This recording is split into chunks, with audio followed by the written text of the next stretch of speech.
Hello, everybody, and welcome to episode 3 of the BEPeterson podcast. Today, I'm with VP of Sales and Engineering Steve Flesner. Steve, could you please give us a quick background and how long you've been at the company? Thanks, Andrew. It's a pleasure to be here with you. I graduated from the University of Missouri-Columbia back in 1975, and I started my career in pressure vessels with Neuter Corporation in St. Louis. My wife's from Boston, so we moved back here in 1989, and I've been working for BEP nearly 26 years. BEP began producing SME Code pressure vessels back in the late 90s, and we've been successful in growing this segment of our business substantially in the last 10 years, which is a testament to the engineering team we have assembled here at BEP and our attention to our customers. BEP is a custom metal fabricator of pressure vessels as well as other custom metal equipment fabrications. So what are some of the design and engineering capabilities BEP has? BEP possesses ASME Code certifications for ASME Section 8 Division 1 pressure vessels, which consist of U, UM, and R stamps. We also have the ability to certify vessels to both the European Pressure Directive, which is PED, and American Bureau of Shipping, ABS, as well as obtaining CRNs from each of the Canadian provinces. We're also ISO 9001-2015 certified. We also utilize Codeware's compressed design program for designing ASME Code and PED pressure vessels, and we use SolidWorks as our modeling and drafting program. We also use AutoCAD for 2D printing or 2D drafting, but mainly it's SolidWorks. We also employ outside engineering design firms for special design analysis such as finite element analysis, commonly referred to as FEA. What criteria is used to determine if a vessel needs to be ASME code stamped? Well, the basic guideline is that any vessel which has a design pressure of 15 psi or higher must be ASME code stamped. There's 48 of our 50 states are actually code states, which by state law requires ASME code certifications in their building codes.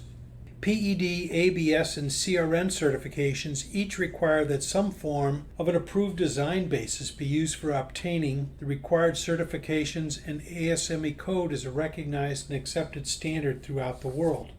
So how does one go about getting a pressure vessel quote from BEP?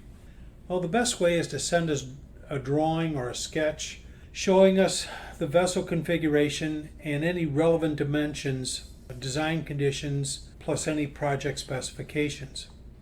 As a minimum, we need to know the design pressure and temperature, the material of construction, plus if there's any corrosion allowance, whether the vessel is horizontal or vertical, and any size restrictions, the number and sizes of nozzles along with approximate locations. We also have a pressure vessel checklist on our website. You can easily guide one through the questions needed to design a pressure vessel. The more information that you submit, the better the design details which we can provide. Once we have this design information, we run a preliminary set of ASME code calcs to determine the pressure vessel thickness from which we develop a BOM. We obtain material pricing and develop a quote estimate which is submitted to the customer along with an ASME code calc summary showing that we have run the calcs and providing the customer with a model of the intended pressure vessel. Once the quote is received and a purchase order is issued, what does BEPeterson provide then? Well, once an order is received and logged into our system, we assign a project engineer. The project engineer is the person responsible for reviewing customer specifications and rerunning the ASME code calculations, making any changes requested by the customer.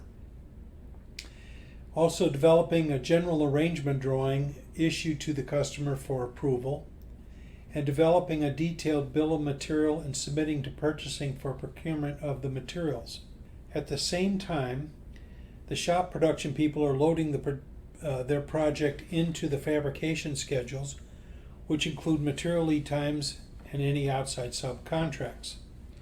Then once the GA drawing has been approved, we can then submit the ASME code calcs, the project job plans, that's the plans with which the unit is going to be fabricated, and the general arrangement drawing to our authorized ASME code inspector, our AI, for review and sign off before being issued for fabrication.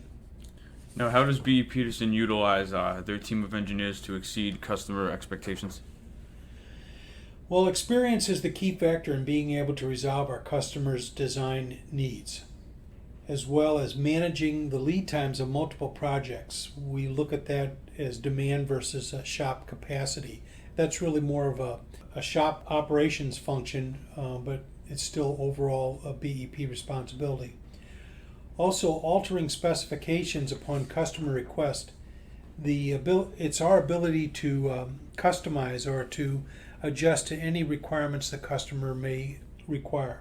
Creating a team approach for projects we process from the customer to our design engineering and then to the shop floor fabricators is our forte.